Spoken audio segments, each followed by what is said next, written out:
Γεια! Είμαι ο Αντώνης Κάνουρας, μηχανικός ρομποτικής και ιδρυτής της Robotics Lab.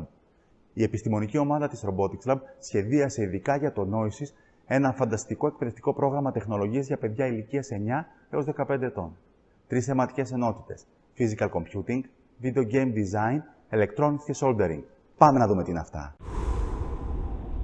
Πυκνοτές, αντιστάσεις, τρανζίστορς, λέξεις άγνωστες για τους πολλούς. Σαν ένας μυστήριος γρίφος. Είναι ένας νέος μοναδικός κόσμος. Ένας κόσμος ηλεκτρονικός για αυτούς που γνωρίζουν. Αυτό που κάνει τη γη μας σήμερα να γυρίζει είναι κατά ένα μεγάλο ποσοστό εφαρμογές ηλεκτρονικής. Σχεδόν τα πάντα γύρω μας έχουν μια ηλεκτρονική πλακέτα για να μπορούν να καταμετρούν κάτι, να παίζουν μουσική, να αναβοσβήνουν κάποια φώτα, να ρυθμίζουν την ταχύτητα ενός κινητήρα και νομίζω μπορώ να αναφέρουμε σε εφαρμογές ηλεκτρονικών για πάντα. Στο εργαστήριο Noisis Maker που σχεδίασε η Robotics Lab ειδικά για το Noisis, μαθαίνεις τα βασικά ηλεκτρονικών κυκλωμάτων, σχεδιάζοντας και κατασκευάζοντας το δικό σου.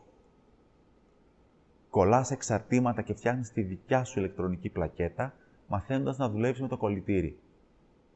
Αφού κατακτήσεις αυτή την τεχνική, τίποτα δεν σε σταματά στον ηλεκτρονικό κόσμο των εφευρέσεων.